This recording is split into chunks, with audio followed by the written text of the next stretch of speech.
Hello everyone, my name is Julie Murray, lead trainer of Inquiring Minds LLC. I'm working in partnership with the Howard County Health Department to bring us some videos to improve our mental health during these times. Today we're going to be talking about working from home. Let's talk about some of those best practice tips for working from home while maintaining that work-life balance. First, I just want to clarify when I say working from home, this could include suddenly doing schoolwork from home, whether at a elementary, middle, or high school level, or even the collegiate level. So the first thing that I have is to create a workspace that you are able to either shut the door on or cover up at the end of the day. So if you're fortunate enough to have a home office, make sure that you leave all of your work in that space. If you do not have a dedicated workspace, you can either pack all of that away at the end of the day or literally throw a sheet or a blanket over it to signify that your workday is done. I know this seems really goofy, and I know it's more comfortable to work from the couch or the bed or some other area that's comfy and squishy, but you won't be getting your best work done, and you'll find that work kind of creeps into your comfy, cozy time as well. Next, let's talk about the importance of maintaining a routine. Many of our routines have been disrupted with work, so I recommend that you set up a new one. So perhaps you used to get in the car and drive to work and have a 20-minute or an hour-long commute. So now you actually have a little bit of time that you've gained back, and you can use that for something else. For instance, maybe you would like to start a dance commute. This means instead of spending that normal 30 minutes or so in the car, you turn on one of your favorite jams and just get a little silly. This is a great way to move, to signify to your body that it's time to switch gears, and it's just kind of fun. You could get your kids involved too if you'd like. Part of this routine is also making sure that you're changing your clothes every day and that you're taking a shower every day or every other day, whatever you're used to. I'm not saying you necessarily need to get back into your business suits, but it's important to make sure you have a different change of clothes for the morning, for work time, and for the evening. It's another trick to kind of get your brain in work mode and comfy mode. So maybe you have a pair of work pajamas. That's okay. Just make sure that they are different pajamas.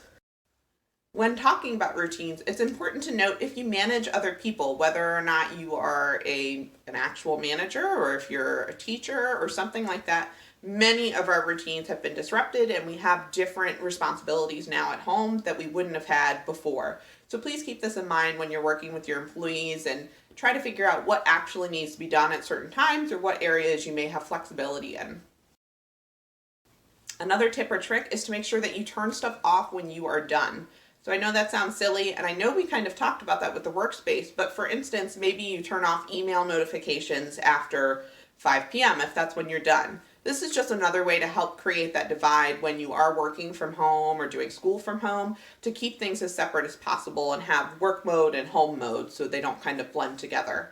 Other important thing that people tend to forget when they're working from home is to make sure that you're still taking breaks. So a lunch break, regular breaks throughout the day, normally when you would kind of get up, walk around, stretch your legs, maybe go to the bathroom or get a drink. Make sure that you're still doing these things, and if you need to, set a reminder in your phone to go off at the hour or something to get up and stretch and move around. You also could use one of my favorite methods, which is the Pomodoro method. There are many different types of these things available on the internet to help you or as an app. I use tomatotimer.com often. So our best focus is typically done in about 25 minutes. So we do 25 minutes on, 5-minute break, 25 minutes on, 5-minute break. You do, say, 3 or 4 of these cycles, and then you get to take a longer break, say 20 minutes.